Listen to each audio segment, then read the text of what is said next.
Vai começar o Agora Pode, um podcast com nada que você precise saber, mas vai querer saber mesmo assim. Patrocinado por Mercadinhos São Luís. No nosso e-commerce você encontra variedade e praticidade e recebe onde estiver. Fini, se tem alegria e diversão, tem Balas Fini, a marca de doces mais amada do Brasil. E Nissan Jangada, seu Nissan 0 km em 2 endereços. Avenidas Júlio Ventura e Washington Soares. Agora pode.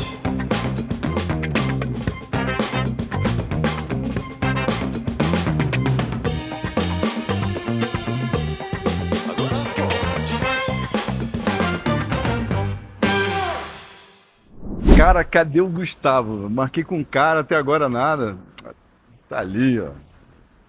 O Kicks Play é o SUV mais amado das ruas. Olha esse painel TFT digital, motor 1.6 confiável e o câmbio CVT que dá muito mais conforto e economia. Além disso, tem um porta-malas gigante de 432 litros e multimídia de 8 polegadas com Apple CarPlay e Android Auto. Sem falar que você ganha 1 ano de Amazon Music grátis. E aí, parceirão? Comprou o carro, finalmente? Não, cara, eu tô treinando aqui pra gente fazer o vídeo no YouTube, pô. Tu não deixou eu tirar no seu nome? Venha conhecer o Nissan Kicks Play Advance 2025 na Nissan Jangada e realizar o sonho de ter o seu.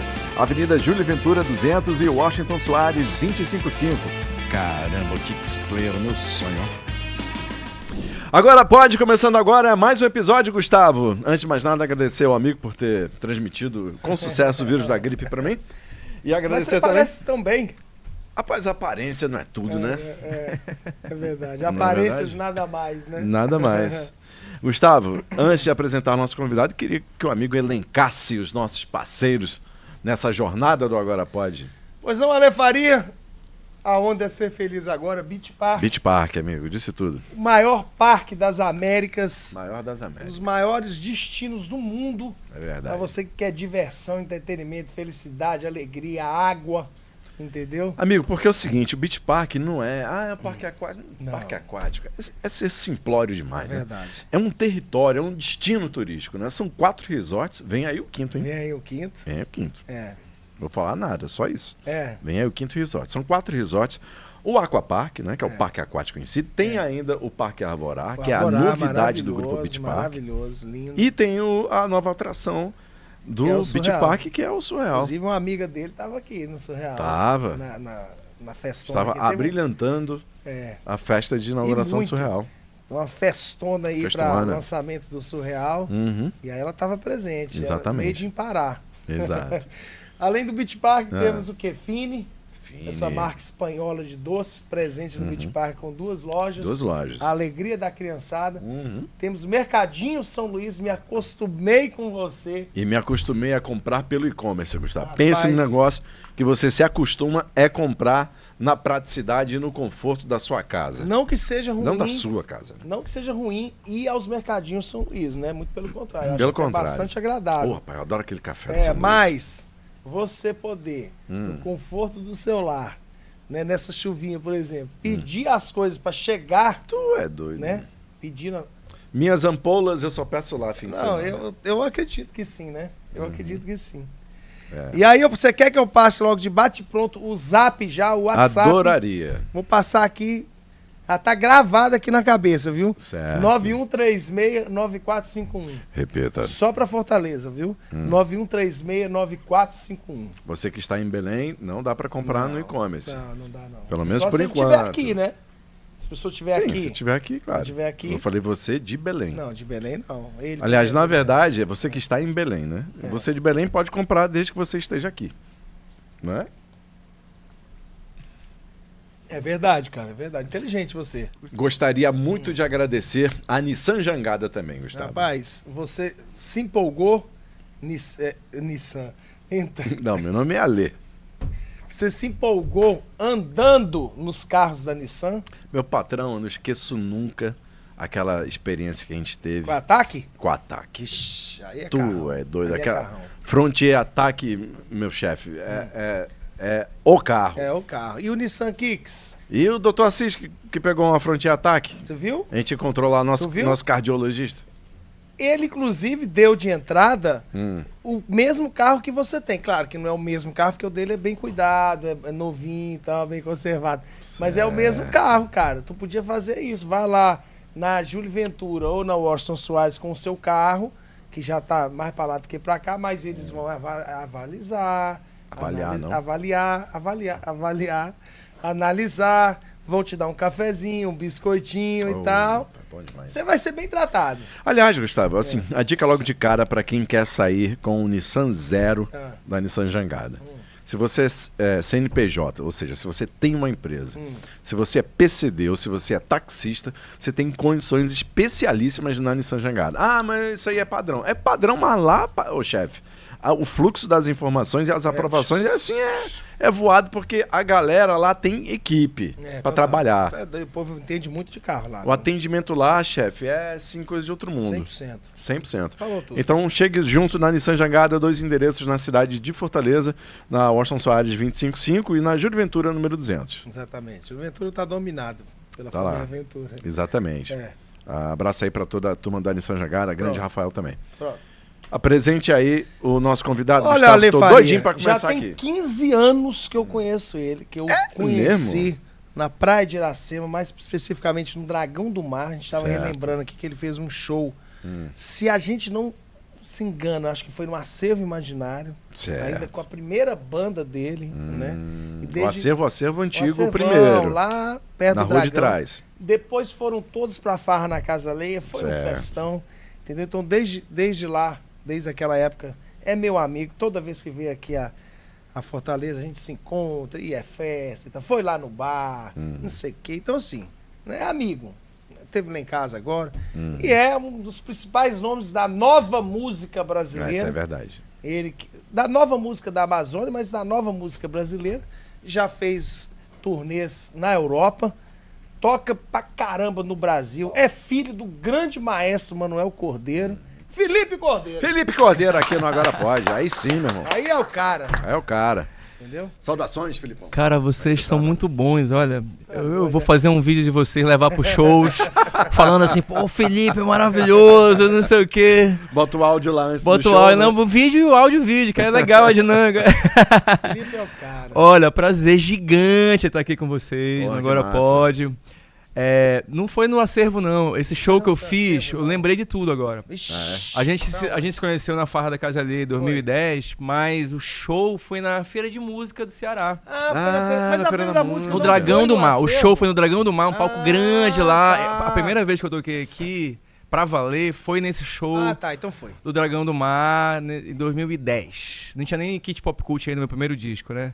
Então pronto, eu esqueço tudo que eu disse. Não foi no Acervo, foi no Dragão do Mar. Foi, o primeiro show foi lá. E aí a gente se conheceu no after lá, na Farra da Casa Alheia. Aí fui no teu bar, conheci o Mano Tchau. Lembro que a gente fez um outro after uma outra vez eu vim tocar em Fortaleza em 2012 ou 13, no Carnaval de Fortaleza. O Mano Tchau tava na primeira fila assim, a gente já tinha se conhecido no aeroporto um ano antes, mas nesse dia a gente pôde sair pra dar uma volta. Aí a gente foi lá pro teu bar. Tu não estava lá, mas a gente foi pra lá. Ele nunca tava, filho. Exatamente.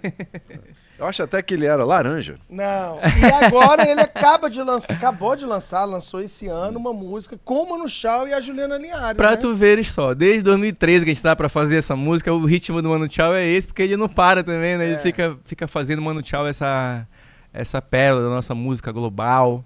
E muito ligado a Fortaleza e tal, por causa do Kirá e tudo também, né? E a gente acabou de lançar uma música que a gente gravou naquela época do filme, 2019. Caramba! E que saiu agora, Que foi o Melô do Bode, né? Melô do Bode, a música do Mestre Vieira, que ele regravou, convidou Juliana Linhares e eu pra fazer o feat. E foi muito legal, tava sendo muito legal, a música já saiu, enfim... Matéria no mundo inteiro. Começou a me marcar em matéria da Grécia, matéria do México, matéria não sei de onde. Eu falei, caramba, Mano Tchau tem esse espírito cigano e global, né? Global, né? Verdade. Cara, Mano Tchau é foda. Pô, Felipe, cara, como é que é, ou qual é a grande dificuldade para quem faz música no norte do país poder alcançar essa massa inteira num país desse tamanho? Eu poderia falar de muitas dificuldades, mas eu vou escolher uma. Que é o seguinte, eu acho assim que Ao longo do século passado, século XX, a música brasileira meio que tomou uma cara. Marcou uma identidade, marcou uma produção e tudo mais. Basicamente, isso é bem complexo, mas basicamente, a música brasileira que se produziu século passado, e que assinou o que a gente entende por MPB, que a gente entende pelos códigos da música brasileira, basicamente orbitam em torno da história do samba, que é uma das dezenas de histórias de músicas negras do Brasil.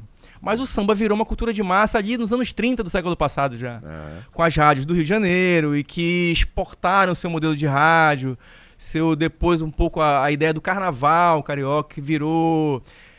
Por exemplo, eu sou de Belém do Pará. No bairro que eu cresci em Belém, no Jurunas, tinha uma escola de samba.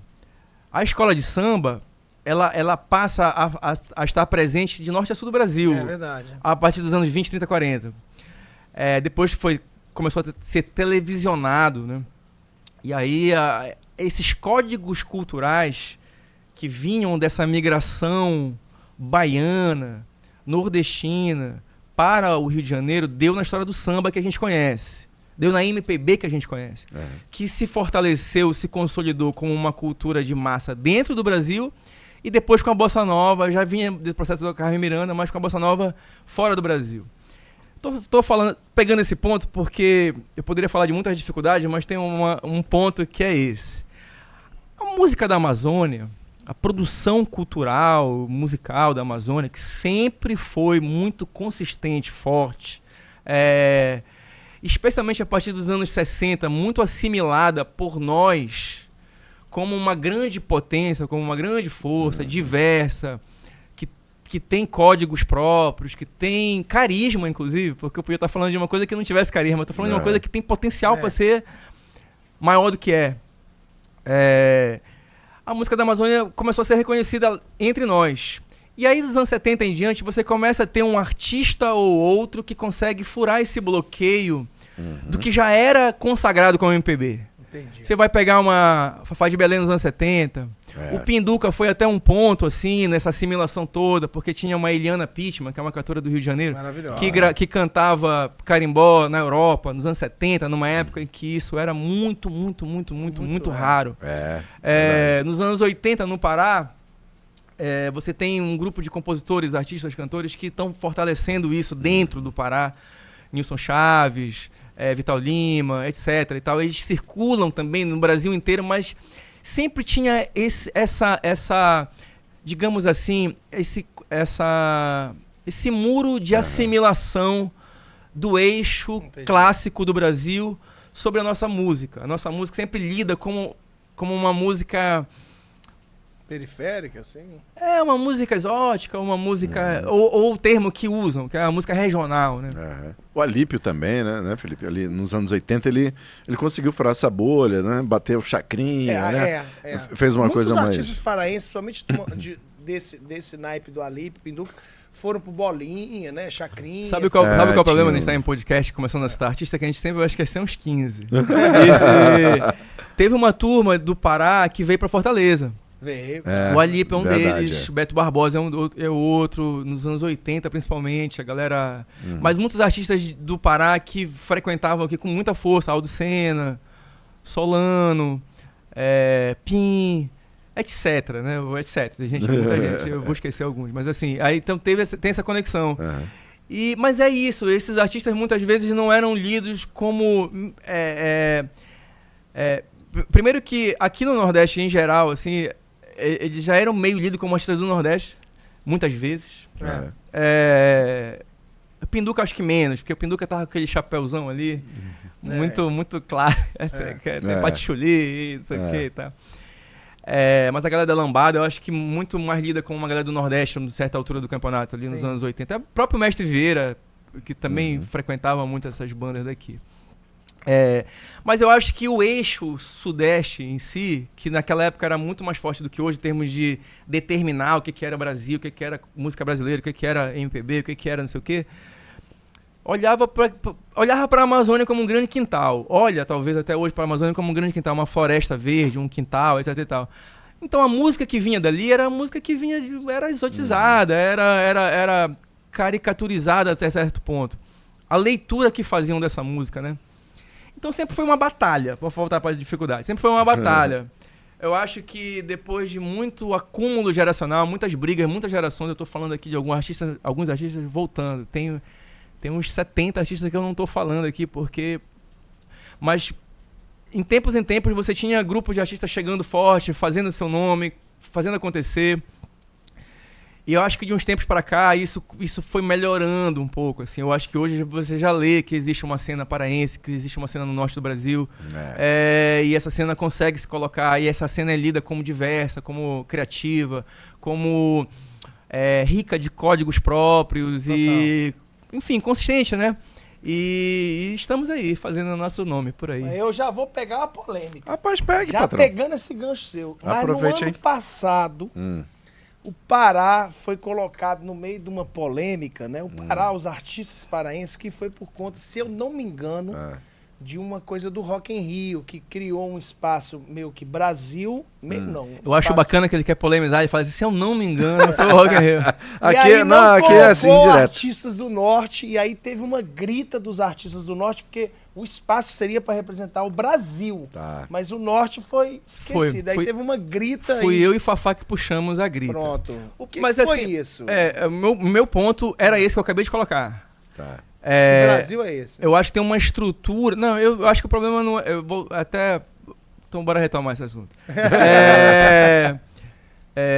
O Rock in Rio é um festival, o maior festival do Brasil e tudo mais, e é maravilhoso e sensacional e tudo mais.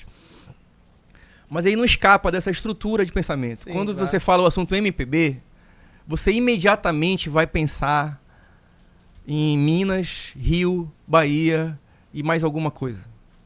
Mas você não pensa em Amazônia, você não pensa que tem uma música da Amazônia.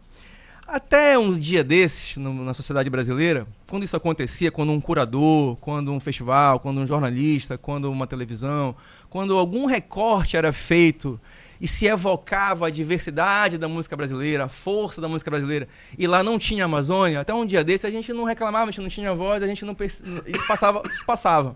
Sim. Hoje em dia não passa mais. Então o problema não é um festival, não é dois festivais, é um tipo de mentalidade que é forte no Brasil, que é estrutural no Brasil. Você vai fazer, sei lá, de repente, sabe essa coisa assim? Vamos fazer um evento sobre a Amazônia. Chama o YouTube. Aí chama o YouTube. Chama o Coldplay, chama a Mariah Carey, chama não sei quem. Até um dia desses isso ficava por aí. Hoje em dia não dá mais pra ser assim. Necessariamente, não sou eu que vou reclamar, Felipe. Eu sou uma das pessoas que vai reclamar. A gente tem uma consciência sobre isso hoje em dia. Não dá pra falar sobre a gente, quando eu falo sobre a gente, eu não tô falando sobre o Norte, sobre a Amazônia. Eu tô falando sobre o nosso país. Isso não é um assunto de nortistas, isso não é um assunto de amazônidas, isso é um assunto de brasileiros. O Brasil não pode olhar para a Amazônia como um quintal verde. Não pode. A gente vai reclamar sobre alguns pontos, mas eu acho que todo mundo tinha que reclamar. Eu acho que o carioca tinha que reclamar, eu acho que o mineiro tinha que reclamar, eu acho que o paulistano tinha que reclamar. Isso está mais longe de acontecer porque a pessoa não tem identidade com aquilo, é mais distante a conversa. Eu acho que a cultura é um ponto de liga sobre esse debate. Mas, então era comum, e talvez ainda seja comum, muitas vezes, você ver curadorias, ver eventos, ver políticas públicas falando de diversidade cultural, de música brasileira, de cultura brasileira, e a Amazônia colocada ali como uma cota exotizada ou um negócio ali e tal. Isso a gente não aceita mais por uma questão de mentalidade dos nossos tempos. A gente chegou aqui. A gente não aceita mais, a gente não soa para a gente uma espécie de estelionato cultural.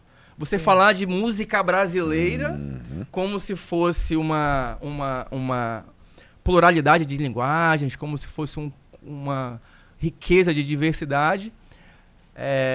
Porque, veja só, voltando lá para o estado do Carnaval do Rio, nos anos 50 ali, quando o Carnaval 60, 70 estava já bombado ali, e veja o Carnaval, veja que eu não estou falando do Carnaval como uma crítica ao Carnaval. Eu não estou falando disso. Que fique bem claro. Eu estou falando que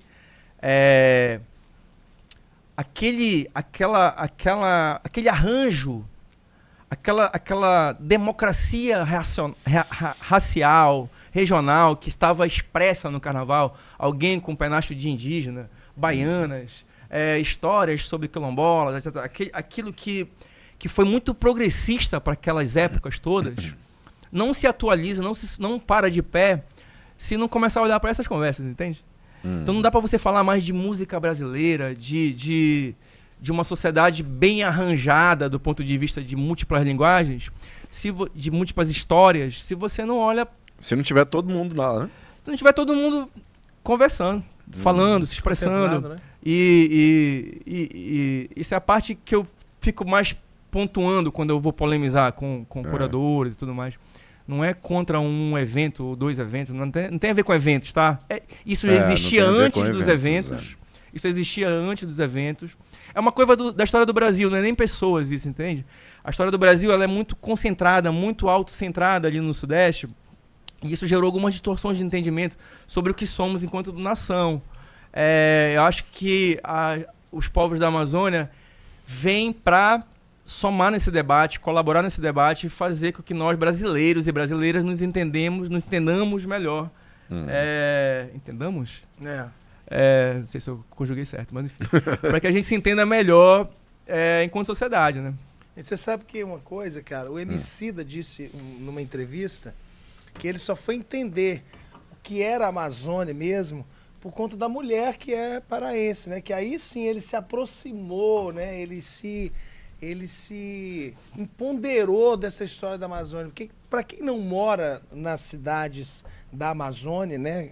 Da Amazônia brasileira, que é Belém e Manaus e as outras, né? Rio Branco, enfim, não tem essa dimensão do que é a Amazônia, assim, da importância e da magnitude. Ele disse que, cara, quando eu comecei a me relacionar com minha esposa, a companheira, que eu realmente, falei, caralho, isso é a Amazônia. Quer dizer que isso é a Amazônia, né? Tem muita música, a música... Vou ficar falando mais de música porque é a nossa praia, mas assim... Por exemplo, a música é muito, muito forte no Pará, no Amapá, no Amazonas, no Roraima. Você tem lugares que tem, assim, músicas de tradição afro, de afro-amazônica, músicas urbanas. Você vai pegar lá essas expressões mais urbanas, como a guitarrada, no caso do Pará. É uma urbana, mas vem do ribeirinho, né? Vem da coisa ribeirinha. Mas se mistura ali com a coisa da lambada, que vira um baile ali nas cidades e tal. O brega mesmo, o próprio brega que a gente faz. Agora, Felipe, eu lhe pergunto, faço a provocação. Provoque. Essa música é contemplada na sua própria cidade, em Belém, ou no Pará, ou seja, essa música, ela você pode ser vista, se eu chegar em Belém hoje, né? Eu consigo ver essa música. Lá no norte, eu acho que no Pará é mais do que nos outros estados, tá? Mas sim, eu acho que sim. Você vai pegar, por exemplo, lá no Amazonas, você tem o Boi Bumbá de Parintins, a galera ouve, forte. Mas é uma coisa cotidiana, assim, é uma coisa que... No Pará, em Belém, especificamente, hoje em dia, eu sou filho de um artista de outra geração, né? Então eu pude acompanhar também, com certo privilégio, as mudanças históricas sobre isso que você está falando. Nem sempre foi assim, mas hoje em dia... Depois dessas batalhas todas, desse acúmulo geracional, dessa andança mesmo da história, as pessoas ouvem mais a nossa música. E elas gostam, e elas, por exemplo, a prefeitura vai fazer um evento de carnaval. Se não tem artista do Pará, a galera reclama. A galera reclama, assim, entendeu? E não era assim. Porque você tinha um estereótipo do que era um artista de carnaval. E hoje a gente tem essa consciência de que não, cadê nossos artistas? Vai ter um festival de música, cadê nossos artistas? Vai ter uma matéria na Globo sobre música brasileira, não sei o quê, cadê nossos artistas? As pessoas estão com essa... Hoje em dia, especificamente, com muito sangue nos olhos até por essa questão, assim. É claro que nem tudo são flores, é uma batalha sempre, especialmente a sobrevivência na terra da galera que faz guitarrada, mas guitarrada, galera que faz carimbó, galera que faz tecnobrega. Quer dizer, o brega já é um mercado mais forte. Forte, né? Mas a galera assim do carimbó, da guitarrada, das outras músicas tem mais pontual o dia a dia, né? o dia a dia. Não, e, cara, e assim, e também as coisas começam a aparecer. Por exemplo, recentemente, o Boiler Room, né, que é um projeto, porra, conhecido no mundo inteiro, ele foi a Belém. Ele fez um Boiler Room Belém e botou a galera do Tecnobrega, né, do Crocodilo. Cara, isso é formidável, né, pra Belém. Formidável. É formidável, porque ele tava, inclusive, mostrando pro mundo um outro tipo de música eletrônica, vamos dizer assim. Um outro tipo de manifestação cultural, né? Tipo assim, a Globo fez uma novela lá, né? E colocou trilha, enfim. A cultura das aparelhagens, dessa música eletrônica periférica que rola em Belém, ela é especialmente interessante porque tem esse contraste com o imaginário de que nós somos do mato. E aí você tem uma música eletrônica, periférica, urbana, extremamente maluca, doida, criativa, né? Tecnológica. Muito visual, muito né? visual, equipamento, sabe? Aí o pessoal fizeram uma versão do Kraftwerk. E vocês dançam isso? A gente dança a versão e a gente dança Kraftwerk no baile. É sério. Então os caras estão cantando em alemão no baile, tem a galera dançando. Aí o cara de fora, o europeu, outra pessoa de fora do... Como assim, velho? Vocês fazem isso há muitos anos, inclusive. Tem uns 30 anos que a gente faz isso. Cara, eu sou louco por Belém, né, cara? Um amigo adora. Eu sou louco por Belém. Por Belém. Eu tava aqui, enquanto vocês falavam, eu tava pensando, tem uma questão de identidade, né? Sim. E tem uma questão também de demanda, mercado, né? O que é oferecido, né? E quando, como diria nosso grande poeta, quando o movimento está parado, não existe uma oferta, portanto não há consumo. Portanto não há, assim, essa coisa de pleitear o artista da região, do local, né? Sim. Nos eventos maiores e tal. Mas no movimento contrário, né? Quando há muita oferta, quando há produção, né? Existe o consumo e daí vem-se a máquina e uma defesa, né? daquele. E a gente já experimentou isso em Fortaleza também, né, Gustavo? Assim, de ver uma cena muito forte assim da música jovem cearense sendo feita, alguns momentos ali de escassez, né? Aí depois volta a brotar novamente. Tem ciclos, né? Tem ciclos, exatamente. E assim, a música do Pará é uma música muito, muito rica, né? Especificamente a música feita no Pará é uma música muito rica, mas eu queria entender esses ciclos, porque a gente falou aqui, né, desses recortes dos anos 70, Eliana Pittman, e era verdade, né, cara? Era uma coisa muito louca, porque era carimbó, né? E ao mesmo tempo ela fazia aquele negócio ali descer redondo pra todo mundo. Eu virei amigo da Eliana Pittman. A Eliana nasceu aonde? Ela é minha vizinha de Copacabana agora. Mas ela é carioca, cara? Não? Ela é paraense. Ela é carioca. Ela é carioca? Mas qual a ligação dela com o Pará? Ela cantava samba, ela cantou com Cartola, ela cantou com... Cantora brasileira, na verdade. É aquelas que cantam um pouco de tudo. Cantou com Luiz Gonzaga, cantou com Cartola. E ela conheceu, eu perguntei pra ela, como é que tu conheceste... Ela foi uma das primeiras a cantar carimbó em rede nacional, assim. Não, e fora do Brasil, né? Fora do Brasil. Agora, eu achei que ela era paraense. Não é paraense, ela é do Rio. Caramba. É do Rio. E ela canta muito. Ela tá com 80 anos. Acabou de lançar um disco cantando Jorge Aragão. Maravilhoso, lindo disco. Ela conheceu a obra do Pinduca, tava ligada nas coisas, saca? E começou a cantar e também eu acho que percebeu que era uma assinatura. E cantava do jeito dela. E tu dançava do jeito dela. Ela cantava rodando, assim. Porque o carimbó tem um jeitinho... de um passo pra frente e um passo pra trás. Ela cantava rodando, assim, toda... Era bem legal. Ela canta muito, enfim. Não sei por que a gente falou dela, mas enfim. Eu cortei algum raciocínio. Não. Era mais ou menos... Os ciclos. Então tem esses ciclos. Você vai olhar, assim, tem os anos 70, que você tinha assim, a Fafá pioneiríssima das coisas, né? Fafá, Pinduca. O próprio Alípio, que é um cara, assim... mais da música que antigamente se chamava comercial, né? Digamos assim. Mas era um cara mais popular, digamos assim, né? E você tinha uma galera que não fez tanto sucesso comercial e que foi muito importante nessa história toda. Você vai pegar o próprio Mestre Cupijó, que você tá com a camisa aí. O Mestre Cupijó foi absolutamente fundamental nessa cena aí, do Siriá, no caso, lá a galera de Cametá. Você vai ter o Mestre Verequete, pô, que é um marco também absolutamente fundador do carimbó, o carimbó raiz, tambores e tal. Tô começando a citar gente, aí começa... Eli Farias e seu conjunto. Você vai pegar o Mestre Vieira, gravou seu primeiro álbum em 78. Enfim, por aí vai, né? Então tem ciclos. Tem ciclos de artistas, ciclos de políticas públicas, ciclos de mercado, ciclos de sociedade. Eu acho que cada época é uma época, assim, saca? E vai lendo as coisas de um jeito diferente, saca? Eu acho que da minha geração pra cá, eu sou muito conectado ali a Gabi Amarantos, a Gangue do Eletro, a Dona Onete, né? Eu fiz a direção musical do primeiro grande show solo da Dona Onete ali no Hack Beat em 2012. Ah, foi? Não sabia. Aí eu conheci o Mano Chao no aeroporto saindo desse show. Mas aí... então eu sou muito conectado. A Dona Onete, a Gabi, a Gangue. Aí meu pai volta um pouco pra cena de um outro jeito comigo ali, como instrumentista, né? Porque meu pai era um cara muito de fichas técnicas, muita produção musical, tocava teclado nos discos, arranjava e tal. Mas aí eu chamei ele pra minha banda, meio que também, além de colaborar com o meu trabalho, eu queria que ele se apresentasse para a minha geração como o instrumentista genial que ele é. É um gênio.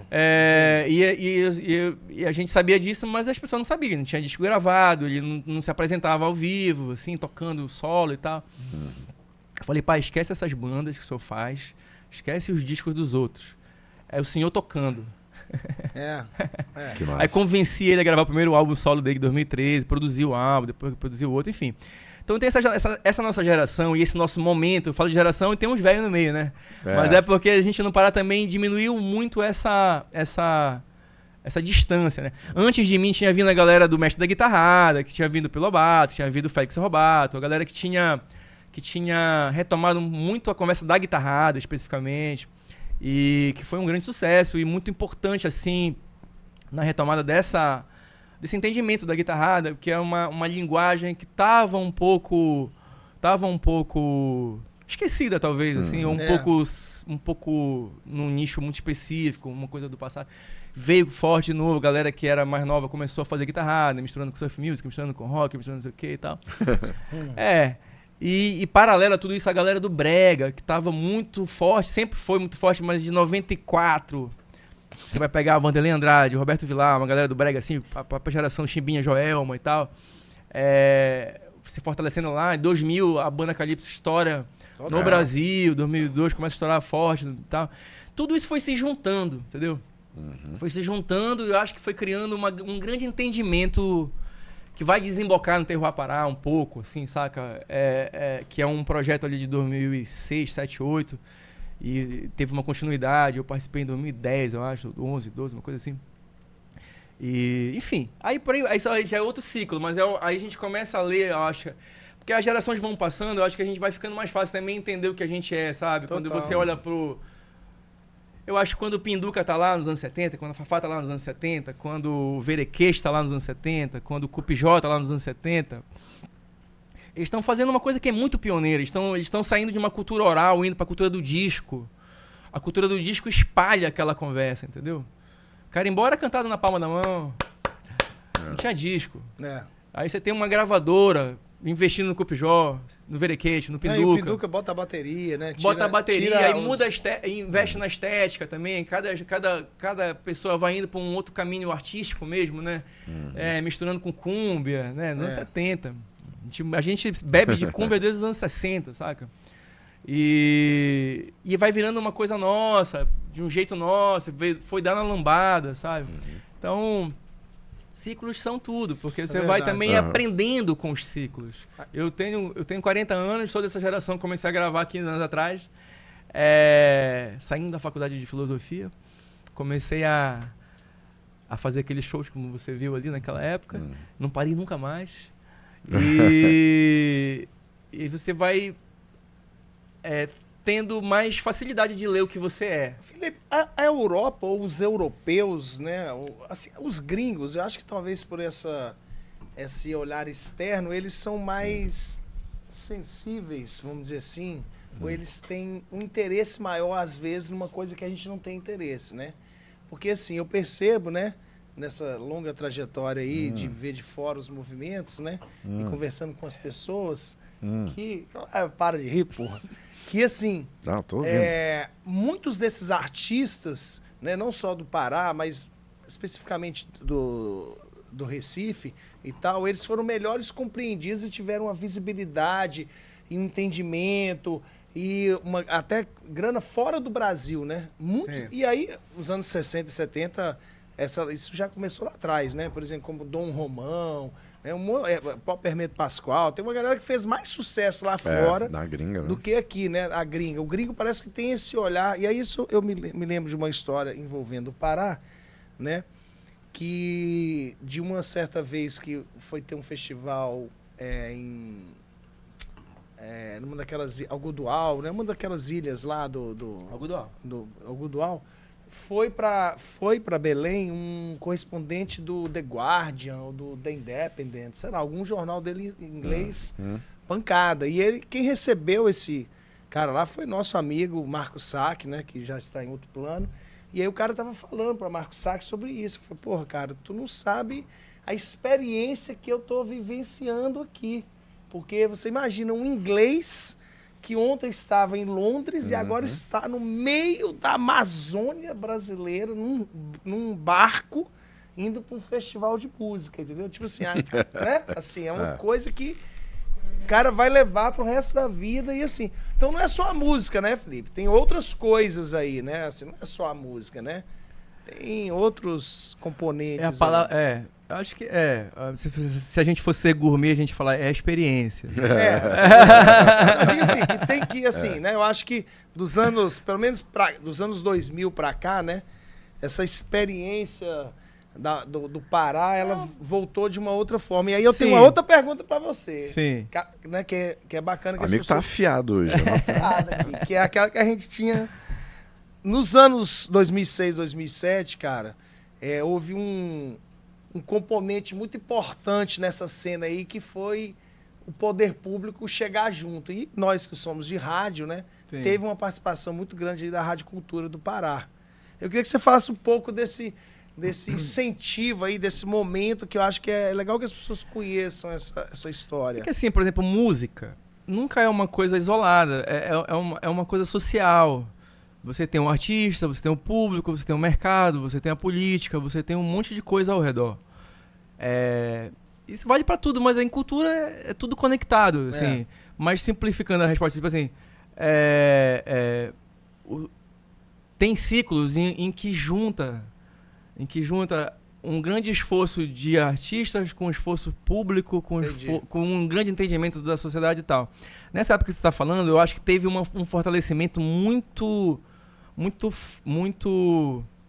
impactante da Fundação de Telecomunicações do Estado do Pará. Foi presidida pelo Ney Messias na época, o Ney Messias Júnior, que fez um trabalho que deixou um impacto já na hora e ficou esse impacto. Que eles fizeram ali o projeto Mestre da Guitarrada, que foi um disco onde reuniram junto, um projeto que eu acho que era idealizado pelo Pio Lobato e foi feito em parceria com a Funtelpa. Que saiu um disco onde juntaram 3 mestres sensacionais, que era o Vieira, o Aldo Senna e o Curica pela primeira vez juntos. O Curica vinha da banda do Verequete, o Aldo vinha dos discos de muito sucesso e o mestre Vieira era pioneiro dessa linguagem, da guitarrada e tal. Foi um grande sucesso. Aí teve vários outros projetos e o mais emblemático de todos esses foi o Terroir Pará, que reuniu, sei lá, eu não sei quantos artistas, mas eu chuto aqui, né, que mais de 60 artistas ao longo das edições todas, de diversas vertentes, desde, sabe, Paulo André Barata, Sebastião Tapajós, Fafá de Belém. Aí tá, a nova geração chegando forte, aí tava ali tava a Jalu, tava Gangue do Aleto, tava uma galera. E a Sofia e tal. Acho que quando você tem... E não era só... Eu acho que não era só no Pará que isso estava acontecendo. Eu acho que tinha um certo entendimento de que cultura podia, e é assim que é mesmo, um vetor de transformação econômica também. Porque a cultura mobiliza várias coisas imateriais, que é a autoestima, que é sensibilidade, que é qualidade de percepção do mundo. São coisas que você não toca e coisas que, geralmente, quem só olha para dinheiro de uma maneira muito trivial não alcança muito esse lado da cultura, que é o lado mais dos alcances imateriais. Mas tem uma dimensão da cultura que é absolutamente material e concreta, que é a transformação econômica, que é a transformação de natureza da liga ali da sociedade, entendeu? Então, assim, quando você tá vendo um show de música, você não é tem essa conversa no Brasil que foi totalmente distorcida nos últimos anos. Você tem um artista ganhando o seu cachê ali. Claro que tem distorção em tudo, mas eu falo assim, não é só um show aquilo. Aquilo ali é o cara do hotel que tá ganhando, é o cara do Uber que tá ganhando, é o cara do restaurante que tá ganhando, é o cara dos transportes aéreos e rodoviários que estão ganhando. Então eu tô falando de coisas concretas, tá? Eu tô falando de dinheiro circulando numa cidade em torno de um evento. Claro. Eu tô falando de um evento. Se um evento for de um porte um pouco maior, né?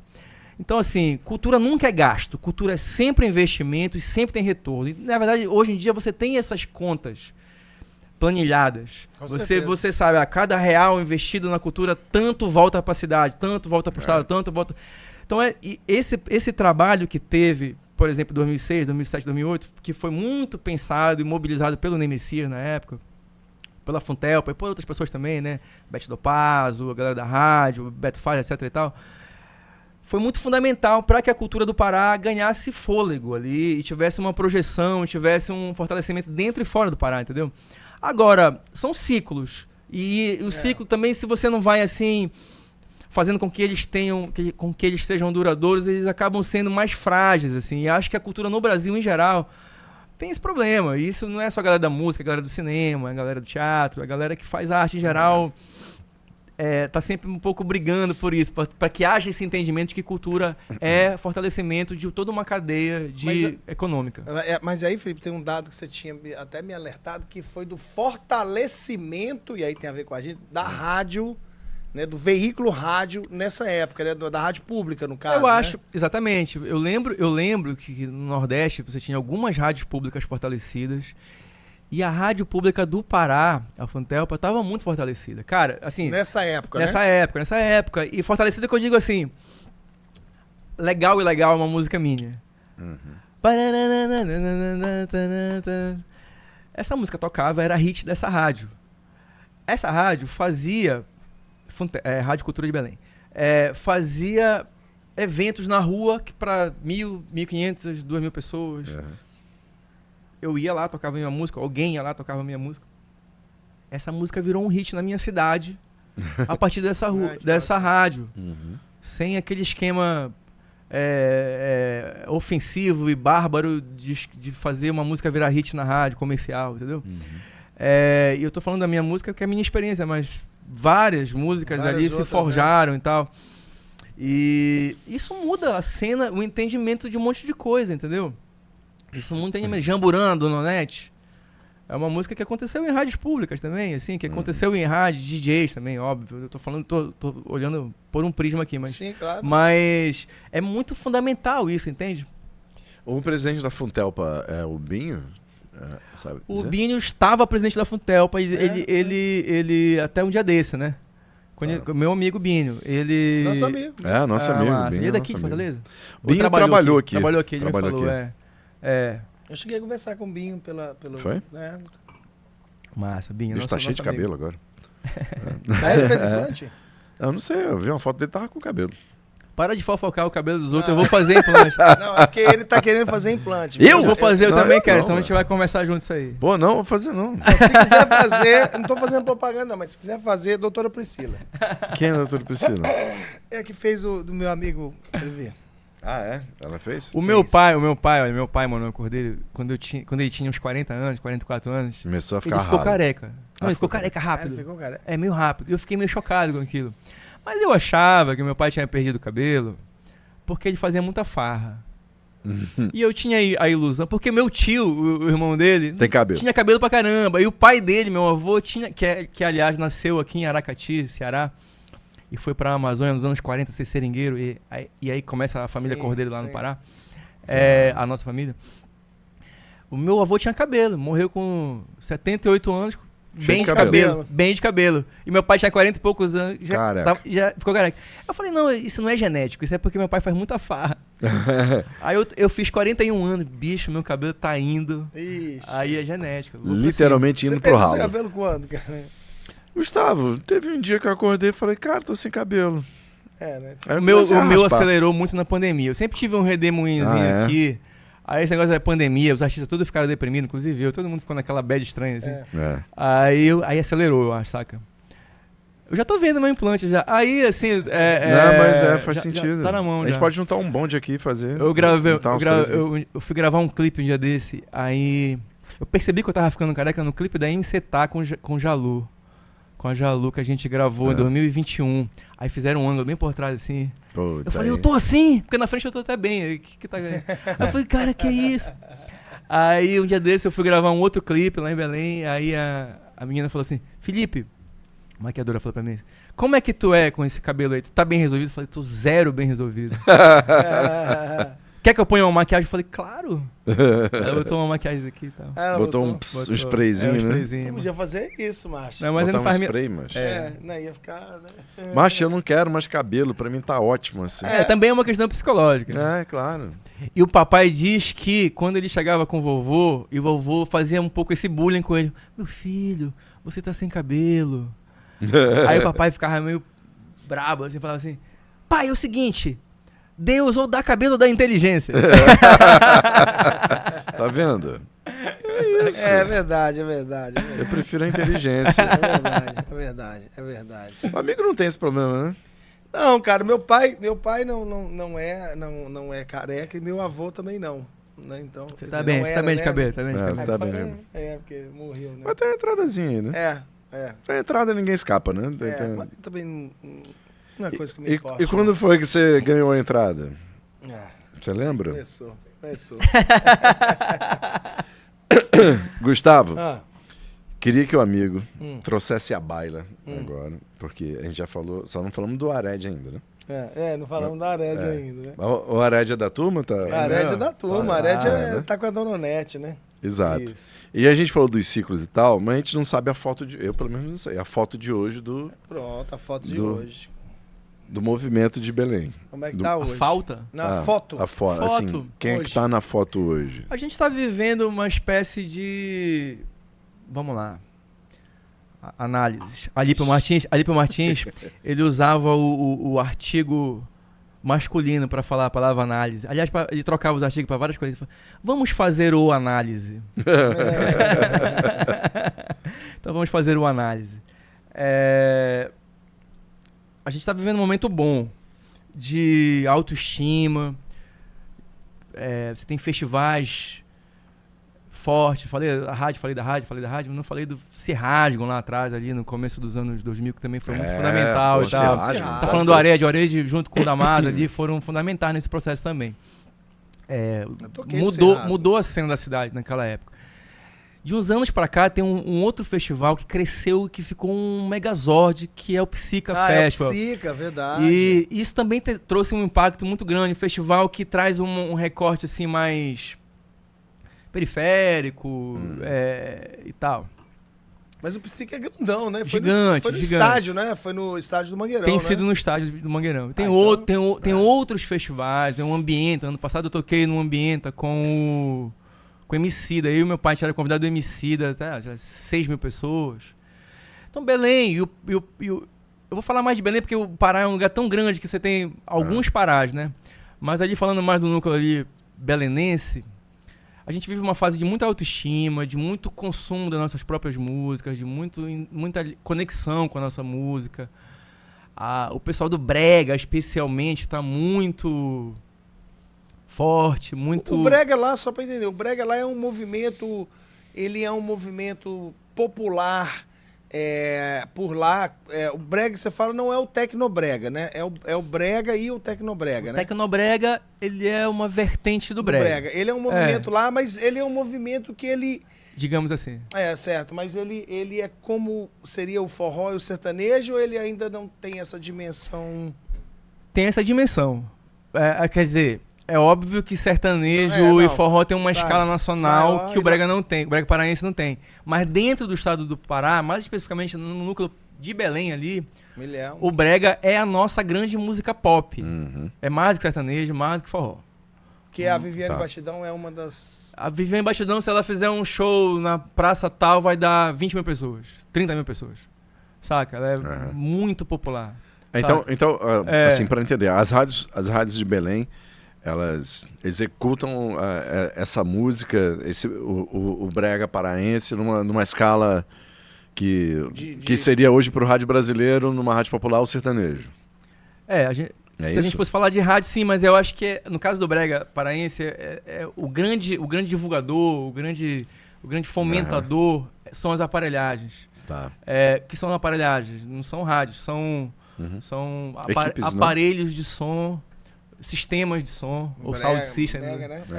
São sistemas de som grandes, poderosos, e que de segunda a segunda em Belém, ou ali por perto, e você vai encontrar festas em torno disso. E as aparelhagens vêm desde os anos 40, 50. E ao longo do tempo elas tiveram várias caras, mas dos anos 80, 90 para cá, meio que casou com a cultura do brega, pra valer, assim. Então, basicamente, as aparelhagens... Quer dizer, você pode ir numa festa de aparelhagem, pode tocar Michael Jackson, pode tocar Legião Urbana, pode tocar Kraftwerk na mesma festa, e aí termina no brega. Mas assim, mas basicamente o brega é a grande onda, da festa de aparelhagem.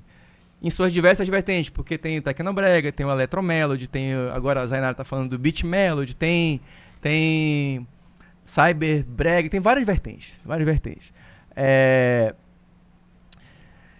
O brega, ao longo do tempo, lá foi virando a nossa grande música pop. Meu pai, por exemplo, ele trabalhava em estúdios, ele arranjou, produziu discos nos anos 80 que marcaram essa primeira geração do brega no Pará, nos anos 80, ali, final dos anos 70 para os 80. Então você tem várias gerações de brega já. Né? Você tem o próprio Calypso, que é uma vertente do brega também.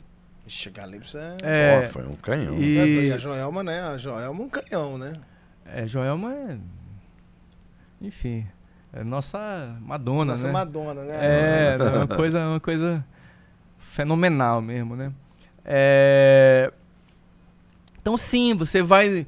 Antigamente, nessa época do meu pai, brega, só quem ouvia brega, quem consumia brega, quem falava de brega, era o povãozão, né? Hoje, se você vai numa festa de uma patricinha do centro da cidade, mesmo que ela não seja bregueira, na festa de 15 anos dela, na formatura dela, vai tocar brega, porque é a nossa música pop. Isso é maravilhoso, porque o brega, com o tempo, ele venceu essa lá no Pará, essa barreira de elite cultural, de elite econômica, que às vezes, até mesmo no Nordeste, a cena do brega, no Nordeste, ainda é muito ligada ao povão. Eu vejo assim.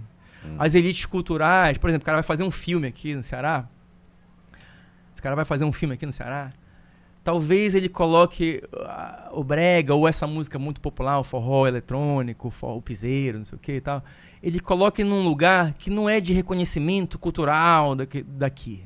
Talvez, posso estar equivocado, mas é assim que eu percebo um pouco. Pernambuco mesmo, que tem uma cena de brega forte. No Maranhão, que tem uma cena de brega forte. No Maranhão você vai pegar Elias Monkbel, você vai pegar que é Um Conto de Fadas, que é uma regravação de versão e tal, do cara do Jovem Guarda, me fugiu agora. Então assim, mas tem essa cisão de elite cultural, digamos assim, e essa música muito popular. Em Belém, isso foi sendo quebrado. Né? E um grande caos, ao meu ver, totalmente positivo, foi sendo gerado em torno disso. É óbvio que ainda tem uma pessoa ou outra que torce o nariz, porque isso aqui e tal, mas isso já perdeu, esse debate já foi perdido. A elite cultural da cidade que advogava que aquilo era uma música muito popular, muito comercial e que não podia ser lida como um fenômeno cultural, perdeu o debate. Hoje a Joelma é um fenômeno comercial. Total. Talvez a artista, uma das artistas mais populares do Brasil de todos os tempos. E é lida por nós, não é como um negócio comercial que tem que ser lido com, saca? Ao contrário, ela é lida como uma artista que diz algo sobre nós. Ela que diz muito sobre nós. Cara, você sabe que eu tava pensando uma coisa. É nossa cultura, entende? Eu tava pensando uma coisa, né? Até para contextualizar as pessoas, né? Recentemente houve aqui em Fortaleza, inclusive o Felipe participou, o baile do Mestre Cupijó. Né, que foi, o Mestre Cupijó foi um dos criadores do Siriá, né, que é um dos ritmos paraenses, do Banguê e outros ritmos ali do interior do Pará ali e tal, não sei o quê. E houve o baile lá na Caixa Cultural, a quem inclusive eu parabenizo por trazer. O Felipe participou. Certo. E tem uma das músicas do baile do Mestre Cupijó, cara, que é Mingau de Açaí. Que é uma comida, né? Que foi muito, ainda é comida hoje em dia, né? Mas foi muito útil na alimentação dos povos ribeirinhos e tal, não sei o quê. E eu tava pensando, cara, durante o show eu tava pensando nisso, olha que loucura. O açaí hoje é vendido pelos havaianos como uma comida deles. Como é, amigo? O Havaí. No Havaí. Ah, no Havaí você vende muito açaí. O Havaí, aquele estado americano, o Havaí. Sim. Outro dia eu tava vendo o site lá deles e tal, não sei o quê. Eles vendem o açaí como uma comida do Havaí, sacou? E eu tava pensando, gente, que loucura. Uma comida amazônica, que, porra, tava sendo cantado por aquele grupo que é a base alimentar de uma população ali ribeirinha e de toda a população. Ela é exportada around the world e ela é tão incorporada por uma cultura que vira tipo um dado do Havaí. Tipo, o Havaí vende o açaí como tipo um prato típico da comida havaiana, junto lá com aqueles poke, aquelas coisas lá, entendeu? Tipo assim, pra você ver, né? Loucura, né? Que é isso, né, cara? Nos anos 90, o açaí estourou no Rio. E o carioca incorporou ele ao seu lifestyle. Sim, o açaí hoje ele é incorporado no Brasil. Mas no Rio principalmente. Porque lá teve essa coisa assim, tipo, vou pra academia, vou pra praia, vou tomar um açaí carregado de farinha lá. De coisa doce. A gente sabe que nós, o açaí...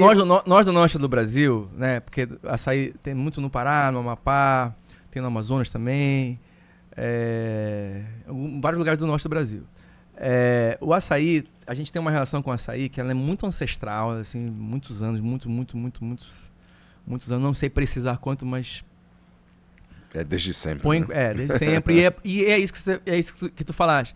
Ela é a base alimentar de toda uma cultura. O cara sobe na árvore, na palmeira fina, sobe alto pra caramba, tira os caroços, bate e tal, e come ali na hora e tal. Há muitos e muitos anos. Na cidade de Belém mesmo, a gente já, às vezes, põe um pouquinho de açúcar. Eu vi no Ver o Peso com açúcar. Ele é uma sopa, né? Com açúcar e aquela farinha, né? Um pouquinho de açúcar e farinha. Mas sempre foi muito difícil de exportar açaí, porque o açaí, ele estraga logo. Você bate 10 da manhã, se tu não colocar na geladeira logo e não...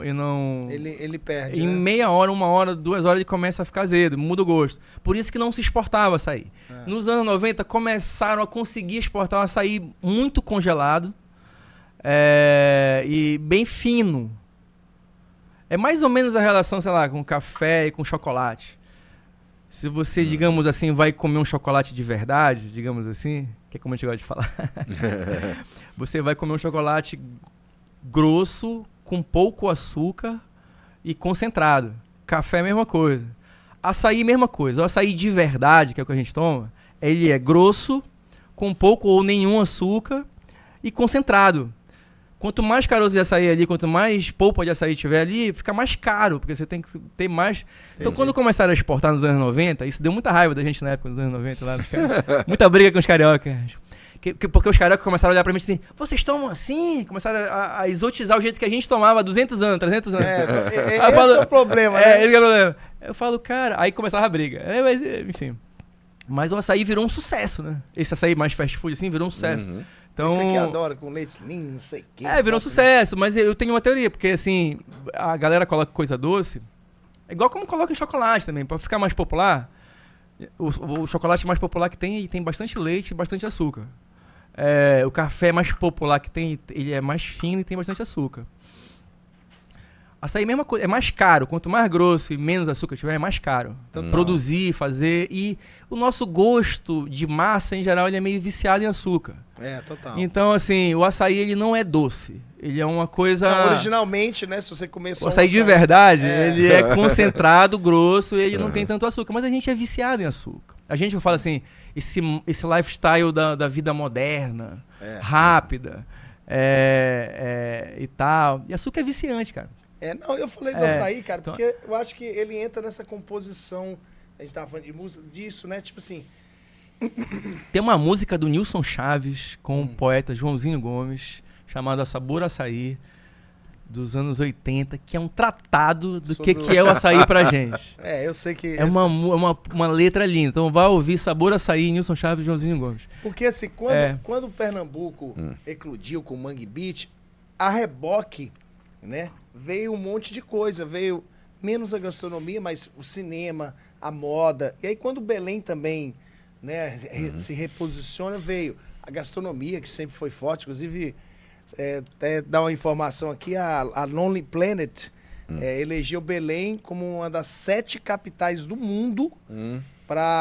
Entre as 15 capitais do mundo, Belém está em 7º lugar como cidade para se provar a gastronomia e tal, local. Inclusive, deixou de fora Belo Horizonte, São Paulo, Rio, Bahia. Fiquei até meio assim, né? Fiquei, porra, mas enfim. A segunda é a melhor culinária do Brasil. De Minas Gerais. Não.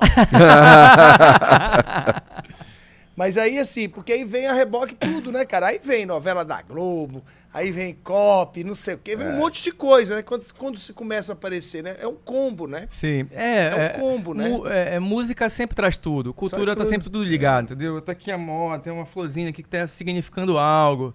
Quando eu vou aparecer com a luvinha no show do Baile do Mestre Copejó, a luvinha é massa, hein? você tá trazendo... Você tá conversando com todos esses códigos, o jeito que a gente se comporta, o jeito que a gente sente, sotaque, né? o sotaque, o jeito que a gente dança, o jeito que a gente é, né? O que a gente é, né? Eu acho que essa é a beleza do Brasil e da música brasileira, por isso que também a gente briga por aquilo, né? Porque eu acho que a beleza da música brasileira é que ela tá sempre contando uma história sobre o que nós somos. É a nossa moda, a nossa comida, a nossa história mesmo, o que a gente, sabe? Então, quando você tá ouvindo uma guitarrada, não tem uma palavra às vezes, é só uma música, uma lambada tocada na guitarra. Mas olha, a guitarra elétrica sempre foi associada a rock e a jazz, é um eixo ali anglo-saxônico. Então quando eu vou lá timbrar a minha guitarra, que eu falo, eu quero me aproximar do timbre do Mestre Vieira, quero me aproximar do timbre do Aldo Senna, saca? Eu quero me aproximar do timbre da minha família, do tio Barata, do papai. Eu tô falando que tô contando uma história com essa minha timbragem da guitarra, entendeu? Total. Porque eu não tô timbrando igual o Jimi Hendrix. Eu não tô timbrando igual o Santana. Sim. Saca? Eu tô timbrando igual os ribeirinhos da Amazônia. E isso muda tudo, cara. Então tá sempre tudo ali, saca? Eu faço uma música mais urbana, mais híbrida, que tem elos com um monte de coisa, mas... eu tô dando um exemplo, que quando eu vou timbrar assim é porque eu quero contar aquela tradição no meu jeito de timbrar a guitarra, sabe? Mas sempre foi assim, Felipe? Você sempre foi um cara que você... Não, essas coisas ninguém ensina pra gente e nem a gente nasce sabendo. A gente vai vivendo o Brasil, vai vivendo o que a gente vai vivendo o nosso território e a gente vai descobrindo ele, né? Vai se empoderando dele, né? Não, nem sempre foi assim. Eu lembro que quando eu tive uns 18 anos, assim... Quando eu tinha 18 anos, eu ouvia de A a Z e fazia um pouco de A a Z. Gostava de A a Z, eu sou apaixonado por música em geral, entendeu? Eu gostava de choro, gosto de choro. Gostava de Mangue Beach. Um dia desse eu fiz um show com o Lúcio Maia. Você fez? Em São Paulo. E ele me convidando. E eu fiquei... Da Nação Zumbi. E eu ficou passando esse filme na cabeça. Falei, cara, quando eu era adolescente... A Nação Zumbi estava revolucionando o rock brasileiro, a música pop brasileira em geral. E eu era um adolescente que estava muito afim de fazer o que eles faziam, uma coisa parecida com aquilo. Tinha uma geração querendo fazer aquilo que eles faziam. E a gente vai descobrindo o nosso caminho, a nossa história, nossa trajetória. E isso vai ficando tão forte, tão legítimo e tão revelador para a gente mesmo e para as outras pessoas, que de repente estou sendo convidado pelo cara, já sou uma referência pro cara, saca? Nesse sentido, né? Tipo, Lúcio, pô, Felipe, eu sou fã de... Saca? Vamos gravar, vamos fazer. Então, assim, a gente vai aprendendo isso. Não tem...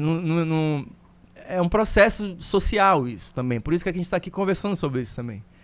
Porque tá só aqui falando dos meus discos, mas eu acho que é muito importante falar de todo esse processo do que é a música do Brasil, do que é a música do Brasil feita na Amazônia, por exemplo. É outro recorte, a música popular brasileira feita na Amazônia.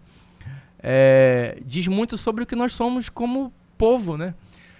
Abre nossa cabeça, nosso coração. Fala, poxa, eu sou isso também, eu quero, sabe? É um processo constante. Acho que eu sou um artista que eu gosto de tocar na Europa, gosto de tocar no Cariri, gosto de tocar no Marajó, gosto de tocar em todo lugar. Sempre tive esse sonho Luiz Gonzaguístico de pegar a estrada. Eu, particularmente, sempre tive esse sonho Luiz Gonzaguístico de pegar a estrada e demorar para voltar. Mas tem ali a minha raiz muito forte. A minha raiz é o Pará, a minha força é o Pará, estou sempre no Pará. Tô sempre viajando muito, mas estou sempre presente no Pará. Mas também estou sempre viajando muito. Gravei uma música com Chico César 3 anos atrás, que ganhou um prêmio da música brasileira, não sei o quê. Fico muito feliz com tudo isso, mas esse sonho que eu hoje consigo realizar, de estar na estrada tocando, é porque é um sonho meu como brasileiro que vem do norte do Brasil, sabe? Que é poder descobrir esses vários Brasis, me integrar a esses vários Brasis, mas também levar esse Brasil, essa minha qualidade de percepção amazônica da realidade brasileira, sabe? Galera, Felipe Cordeiro, porra. Mas vou votar nesse homem. Rapaz, depois dessa aula, só nos resta agradecer a FC, grande Felipe, porra. Vou mudar meu título de eleitor pra votar em Felipe. Poxa, que felicidade estar aqui com vocês. Pô, vocês me deixaram muito à vontade. Felipe, você é o cara. E aí falei demais, mas é isso aí, né? Não, pô. Tá ótimo, pô. Foi um banho. Tá ótimo. E a gente quer agradecer também a sua audiência, hein? Siga o Felipe Cordeiro nas redes sociais. Segue a gente também, @PodeAgoraPod no Instagram, no TikTok. E também o nosso @ no YouTube, youtube.com/@PodeAgoraPod. Já somos quase 200 mil a uma altura dessa. Bateu já 200 mil. É verdade? Acho que já passou 200 mil inscritos. 200 mil. Pois é, e daqui pra frente é só pra trás. Tu é doido, né? Obrigado, Beach Park, Fini, Nissan Jangada e também Mercadinho de São Luís. Até a próxima.